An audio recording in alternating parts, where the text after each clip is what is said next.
नमस्कार दोस्तों, जय हिंद, वंदे मातरम। एक बार फिर से आप सभी का बहुत बहुत स्वागत है आपके अपने YouTube चैनल एग्जाम ट्रिकी में, जहां पर दोस्तों आज हम बात करेंगे D Ed special education first year और सेकेंड ईयर के जो भी हमारे छात्र हैं HI, VI, IDD, MD सभी के लिए दोस्तों यह वीडियो है। और जितने भी यहाँ पर छात्र जुड़े हुए हैं फर्स्ट ईयर और सेकेंड ईयर के, एक बार सभी मित्रों तक वीडियो को जरूर शेयर कर दीजिएगा। ये आपकी रिलेटेड है, आपकी कॉपी से लेकर के आपको कितने नंबर चाहिए पास होने के लिए, ग्रेस मार्क मिलेगा या नहीं मिलेगा, और आपको एक कॉपी को भर जाने के बाद में क्या आपको दूसरी कॉपी मिलेगी या नहीं मिलेगी, ये सारी जानकारी आपके पास होनी चाहिए जब आप एग्ज़ाम देने जा रहे हैं उससे पहले। तो सबसे पहले दोस्तों हम लोग बात कर लेते हैं दूसरा क्वेश्चन जो आपके सामने लिखा है, भैया कितने नंबर चाहिए पास होने के लिए। तो आपको चाहिए 18 नंबर 45 में से 18 नंबर चाहिए आपको पास होने के लिए, तब आप माने जाओगे पास। अगर 18 से कम आएंगे तो आपकी क्या लगेगी, बैक लगेगी, और वो एग्ज़ाम आपको क्या करना होगा, फिर से देना होगा। अब क्योंकि पिछली बार ग्रेस मार्क कुछ बच्चों को 3-3 नंबर का मिला था, कुछ बच्चों को नहीं मिला था, उसके जस्ट बाद ही भैया RCI ने क्या किया था कि एक रूल निकाल दिया था, जहां पर कहा था RCI के द्वारा कि अब भैया ग्रेस मार्क जो है वो नहीं दिया जाएगा, यानी कि 18 के 18 नंबर ही आपको लाने होंगे। पहले क्या होता था, 15 नंबर आ जाते थे, 3 नंबर का ग्रेस मार्क दिया जाता था, 18 नंबर हो जाते थे। लेकिन अब 18 नंबर आपको पूरे लाने होंगे। ग्रेस मार्क केवल और केवल डिसेबल स्टूडेंट्स को ही मिलेगा, यानी कि जो हमारे डिसेबिलिटी से ग्रसित स्टूडेंट हैं, मान लीजिए CP वाले हैं या कोई भी ऐसे हैं, उनको ही केवल ग्रेस मार्क मिलेगा और किसी को ग्रेस मार्क नहीं मिलेगा। तीसरा क्वेश्चन है दोस्तों आपका, दूसरी कॉपी मिलेगी या नहीं मिलेगी। मान लीजिए एक कॉपी आपने पूरी की पूरी भर डाली, क्या कर डाला, एक कॉपी आपने पूरी की पूरी भर डाली, उसको पूरा लिख डाला, क्या आपको दूसरी कॉपी मिलेगी। तो भैया आपको दूसरी कॉपी भी नहीं मिलेगी, आपको दूसरी कॉपी भी नहीं मिलेगी। अब आपका क्वेश्चन बचता है कॉपी कैसे लिखनी है हमको, इस पर हम लोग बात करेंगे। इससे पहले एक ज़रूरी सूचना, आप भैया टेलीग्राम ग्रुप जिसका नाम है exam tricky for special education, इसको ज़रूर ज्वाइन कर लीजिएगा। बहुत सारी हमारी ऐसी वीडियोज़ हैं जिनकी नोटिफिकेशन आपको हो सकता है YouTube ना दे, तो वहाँ पर आप जुड़ जाओगे तो वहाँ पर भी वीडियोस आपको शेयर कर दी जाती हैं, जिससे कि आप लोग उन वीडियोस को, उन महत्वपूर्ण वीडियोस को देख सकोगे। और जिस भाई ने भी अभी तक चैनल को सब्सक्राइब नहीं किया है, चैनल को सब्सक्राइब करने के बाद में बेल आइकन में ऑल का ऑप्शन प्रेस कर लीजिएगा, नोटिफिकेशन आपके पास तभी आएगी। अब बात करते हैं कॉपी कैसे लिखनी है। देखिए, जो भी आपके शॉर्ट 1 नंबर के जो भी प्रश्न आएंगे, 1 नंबर के जो भी आपके प्रश्न आएंगे, मान लीजिए आपका फुल फॉर्म आया या मान लीजिए आपका सही गलत आया, तो उसमें केवल जितना आपसे पूछ रहा है उतना ही आप लिखोगे। मान लीजिए हम इस पेज पर एक नए पेज को यहाँ पर ओपन करते हैं। मान लीजिए आपके सामने ये पेज दिया गया है, तो वहाँ पर आप अपना क्वेश्चन डालना आराम से। क्वेश्चन के अंतर्गत कौन सा क्वेश्चन है, इसको डालने के बाद में अगर वो सही है तो सही लिख देना। मान लीजिए अगर फुल फॉर्म पूछ ली गई, कहा गया कि भैया PWD की फुल फॉर्म बताइए, तो person with disability equal opportunity करके पूरा लिख देना आराम से। आपका 1 नंबर अगर आपका सही होगा तो बिल्कुल सही। इसके बाद में आपके जो शॉर्ट क्वेश्चन होंगे, जहाँ पर 1 लाइन या 2 लाइन में आपको आंसर देने होंगे, यानी कि जितना वहाँ पर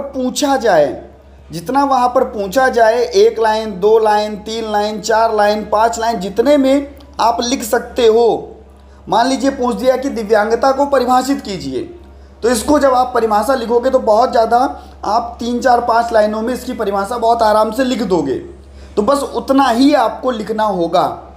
इसके बाद में आपके 3 नंबर के जो प्रश्न होंगे, कम से कम आप उसमें मान लीजिए ये आपके सामने पेज, यहाँ से एक पेज आप पूरा लिखोगे और जस्ट उसके पीछे भी आप लोग, मान लीजिए ये पेज आपका एक है, तो भैया ये फ्रंट साइज लिखोगे और इसके बैक वाला साइड भी है लिखोगे।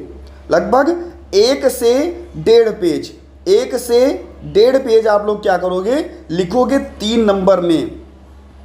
3 नंबर में। और जब 7 और 8 नंबर का प्रश्न आपके सामने होगा तब आप कितने, कम से कम 4 से 5 पेज लिख देना, 4 से 5 पेज लिख देना। यानी कि आप पकड़ोगे अपने एक पेज को तो दोनों साइड, और दूसरा पेज पकड़ लो तो दोनों साइड। यानी कि अगर हम कहें कि 2 पन्ने और आपके अपना आप इतना लिख दोगे तो आपका काम हो जाएगा, आप आराम से पास हो जाओगे। हाँ, इससे भी ज़्यादा महत्वपूर्ण बात है, कुछ ऐसी चीज़ें होती हैं जिनको हम कह सकते हैं कि आप अंडरलाइन करके लिखो, उनको अंडरलाइन कर दो। मान लो आपने लिख दिया तो उसको आप अंडरलाइन कर दो कि हाँ भैया ये चीज़ जो है यहाँ पर बहुत इंपॉर्टेंट है। या आपने कुछ चीज़ें लिखी तो विशेष ध्यान रखिएगा कि भैया साफ साफ लिखिएगा, बहुत विशेष ध्यान। और जब आप 3 नंबर और 7 नंबर के क्वेश्चंस को कीजिएगा, क्योंकि वहाँ पर आपको ऑप्शन दिया जाता है कि 6 में से आपको 4 क्वेश्चन करने हैं और 7 वाले में से 4 में से आपको 2 क्वेश्चन करने होते हैं। तो 2 क्वेश्चन ऐसे कीजिएगा जो आप जिनको बहुत ही बेहतर तरीके से लिख सको। यहाँ पर भी यही करना है, आपको 6 में से 4 क्वेश्चन ऐसे करने हैं जिनको आप बहुत ही बेहतर, बहुत ही अच्छा लिख सको। तो इतनी जानकारी दोस्तों आप लोगों के लिए थी। दूसरी जानकारी क्या है कि भैया बिल्कुल भी ये ना सोचिएगा कि हम केवल और केवल ब्लू पेन से ही लिखें, हम ब्लैक पेन से नहीं लिख सकते। तो आप इन दोनों पेन का, ब्लैक और ब्लू दोनों पेन का आप यूज़ कर सकते हो। जो भी आपकी हेडिंग होंगी उनको आप ब्लैक पेन से, और जो आप उसके दौरान लिखोगे उसको आप ब्लू पेन से लिखिएगा। ये बहुत इम्पॉर्टेंट बातें हैं जो आपके लिए ज़रूरी थी, क्योंकि बहुत बच्चे ऐसे होते हैं कहते सर हम केवल और केवल ब्लू पेन से ही लिखते हैं, ब्लैक से नहीं यूज़ करते हैं। तो ब्लैक और ब्लू पेन आप इनका यूज़ कर सकते हैं। दूसरी चीज़ ये है, जो पेज आपको मिलता है वो कुछ इस टाइप से होता है। यहाँ पर मैं थोड़ा इसको रब कर देता हूँ। आपका पेज जो रहता है वो कुछ मान लीजिए इस टाइप से रहता है कि आपकी ये अंडरलाइन होती है और ये अंडरलाइन होती है। तो जो भी आपको लिखना है वो आपको इसके बीच में ही लिखना है, ये आपको उपयोग नहीं करना है, ये पोर्शन आपको उपयोग में नहीं करना है, अंडरलाइन के ऊपर वाला, और ये पोर्शन आपको उपयोग में नहीं करना है। अच्छे से आप क्या करोगे, अच्छे से आप करोगे ऐसे डालना भैया। मान लीजिए आपका ये पेज दिया गया है तो भैया अच्छे से यहाँ पर सेक्शन डालना, सेक्शन डालने के बाद में क्वेश्चन डालना। क्वेश्चन के दौरान जो उसका क्वेश्चन को ज़रूरी नहीं है, सीधे सीधे क्वेश्चन नंबर 1, और ये आपको क्या करना है, सेक्शन ए मान लीजिए डालने के बाद में यहीं पे डाल लेना क्वेश्चन नंबर 1 या ए, और इसका उत्तर जो है यहाँ पर आंसर डाल करके अपना उत्तर आप लिखना शुरू कर देना। तो यहाँ पर जब भी आप हेडिंग डालना तो भैया अपना ब्लैक पेन से डाल लेना और उसके बाद में ब्लू पेन का यूज़ कर लेना। तो ये सारी चीज़ें आपको ध्यान में रखनी हैं। अगर वीडियो अच्छा लगा हो तो सभी मित्रों तक वीडियो को शेयर कर दीजिएगा। जितने भी आपके पास ग्रुप हैं भैया, आपका स्कूल का ग्रुप है, आप जितने ग्रुपों में जुड़े हो, एक बार झूम करके वीडियो को शेयर कर दो और जोड़ लो दोस्तों अपने स्पेशल एजुकेशन के नंबर 1 चैनल एग्जाम ट्रिकी परिवार में सभी मित्रों को। और आप सभी का बहुत बहुत धन्यवाद। आप सभी ने एग्जाम ट्रिकी परिवार को इतना प्यार दिया कि अपना स्पेशल एजुकेशन का नंबर 1 चैनल आप लोगों ने इसको बनाया। मिलता हूं दोस्तों नेक्स्ट वीडियो में, बने रहिएगा आपके अपने चैनल एग्जाम ट्रिकी पर। धन्यवाद।